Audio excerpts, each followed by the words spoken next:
Corny Halem, la légende de l'assassin. Chapitre 7. Le temps perdu.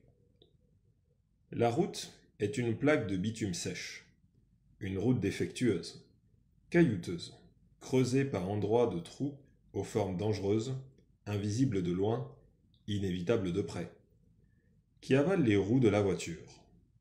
À mesure que nous grimpions la montagne, je m'éveillais.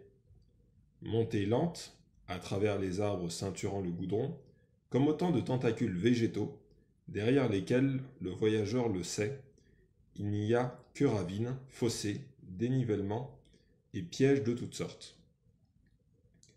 La poussière, soulevée par le mastodonte en face de nous, oblige le chauffeur à ralentir. Elle monte, épaisse, s'éparpille en volutes fines éclairées par les rayons solaires, avant de se coller aux feuilles des tecs, arbres longilignes, des rogniers, palmiers secs, isolés et quelques manguiers rabougris. La mort rôde partout le long de cette route, dont l'embranchement principal, que nous avions laissé il y a de cela une demi-heure, conduit vers des territoires du nord. 3 jeunes filles à vélo, à corte et athlétiques, s'écartent pour laisser passer le camion. Retirées sur le bas-côté, elles sourient malgré elles et nous font de grands signes indéfinissables de la main. La mort rôde partout, elles le savent.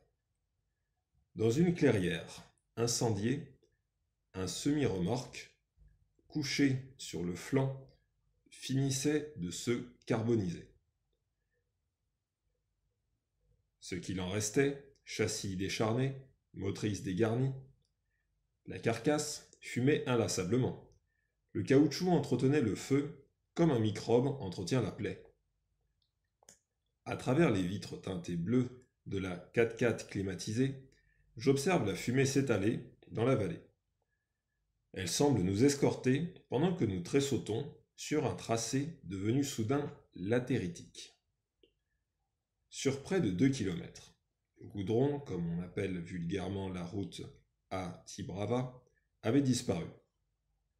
Sous l'effet prodigieux de l'érosion, des pluies violentes et des grêles auxquelles cette région des plateaux était habituée, un poids lourd, ensablé, gisait au milieu du chemin, nous obligeant à une manœuvre subtile et dilatoire sous les yeux des policiers dépêchés sur les lieux. Plus nous montions, plus un sentiment confus s'installait dans ma tête. Impression de m'aventurer dans un tunnel mou. Aventure que j'aurais pu m'économiser, si je n'avais pris cette décision saugrenue de revenir sur les lieux du crime en compagnie de mon chauffeur. Plus de 30 ans que je m'étais occupé de cette affaire, et me voici de retour sur ces terres, hanté par la légende d'un assassin hors norme, que j'ai côtoyé de près, sans jamais entrer dans le fouillis de sa calboche illuminée, sans jamais tenter de vraiment le comprendre. Un assassin devenu un avatar aux multiples facettes. Une seule de ces multiples personnalités m'intéressait. K.A., le fusillé dont le drame m'avait laissé de marbre. Surtout au regard de la relation des faits que la presse de l'époque livra sans déontologie à ses lecteurs assoiffés d'encre durant les 13 jours que dura la saga judiciaire. Tibrava Press, numéro 4926 du 12 octobre 1972.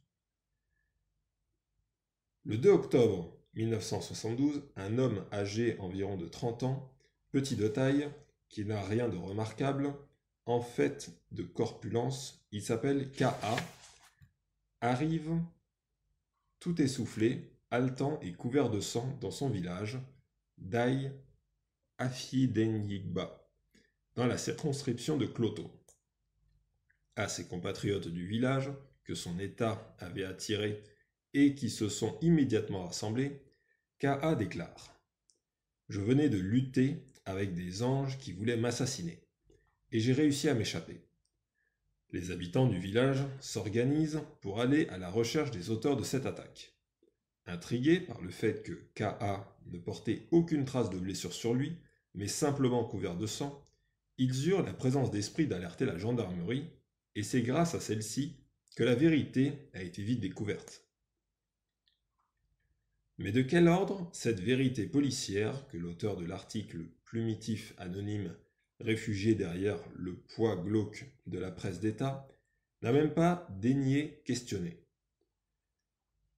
a sériné plutôt l'idéologie improbable d'une colombe qui aurait ramené la paix dans les chaumières, dans un pays qui était autrefois la jungle, une paix chèrement retrouvée que les individus, comme K.A., voulaient de nouveau mettre en danger. Sur les motifs réels du crime, la décapitation par K.A. d'un certain Bouraïma Issoufou, aucun doute n'était de rigueur. Mais, quant aux motivations du crime, le galimatia des articles de la presse de l'époque était insupportable. Trop de confusion, trop de versions différentes, de mêmes et uniques faits. Du moins je le pensais. En arrivant au tribunal vers 15 heures, ce 13 octobre 1978, j'avais croisé dans les escaliers le procureur Bannerman. Il m'avait serré la main en me toisant sévèrement. Prenait-il tant au sérieux cette mascarade qu'il en venait à oublier notre vieille amitié sur les bancs de la fac et me traiter en suppôt de l'ennemi, pour reprendre la terminologie guerrière en vogue dans les discours politiques à Tibrava. Bannerman et moi, c'était pourtant une histoire d'amitié, d'amour et de haine partagée. Depuis Poitiers, où nous fîmes ensemble nos armes dans l'étude du droit, et où chacun découvrit l'autre jusqu'à l'extrémité de ses passions.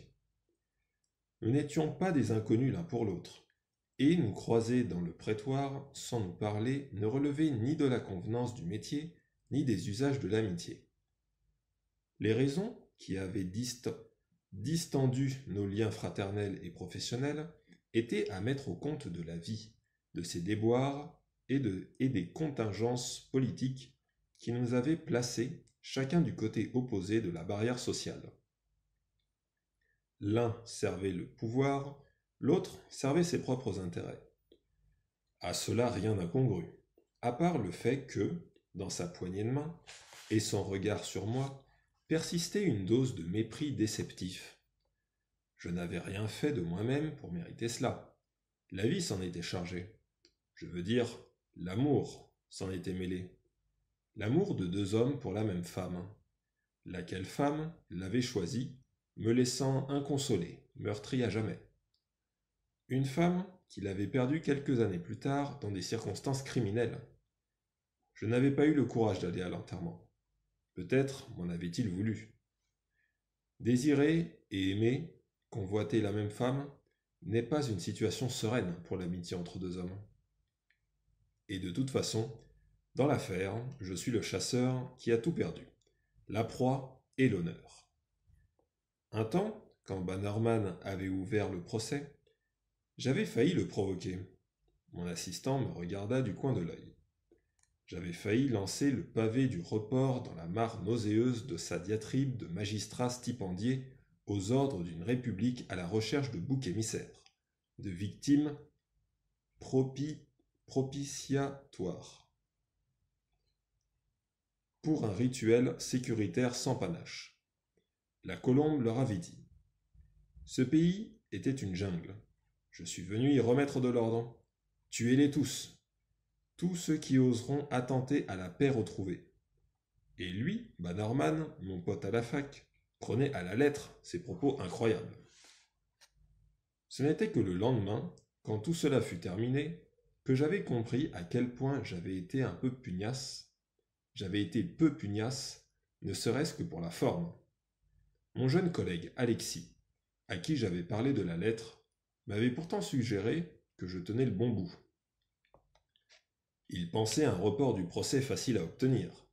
Si j'insistais auprès de Bannerman en argumentant solidement mon besoin de recueillir des preuves de dernière minute.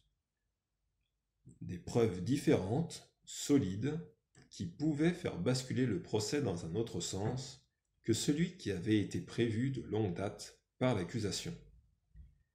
Il n'y avait pas de témoin au crime commis. La nouvelle piste que la lettre du pasteur nous suggérait, semblait procurer à mon collègue une excitation nouvelle. Il voyait une bataille juridique en perspective, riche en rebondissements, tandis que, pour ma part, je subodorais un tas de complications, dont la moindre était la révélation retentissante qu'un crime individuel pouvait n'être que l'avatar d'une folie collective. Le pasteur Hightower y allait peut-être un peu trop fort dans ses insinuations. À force de voir le diable partout, il finit par établir domicile dans le cerveau du voyeur. Mais j'étais peut-être passé à côté d'un procès historique. La lettre du pasteur dans ma poche attise désormais en moi le remords du travail inachevé. Nous sommes presque arrivés, patron, déclara le chauffeur. Les champs apparurent en contrebas, figeant les pensées dans l'écrin de la beauté étalée sous nos yeux.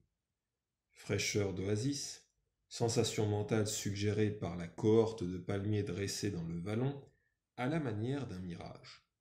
S'étalant encore, s'agrandissant vers l'horizon de la frontière ouest, la fière cacaoyère sur son tapis d'humus noir velouté presque volcanique. Le soleil était doux comme une serviette fraîchement lavée. Je fis signe au chauffeur à mi-chemin de notre destination d'arrêter le moteur. Je descendis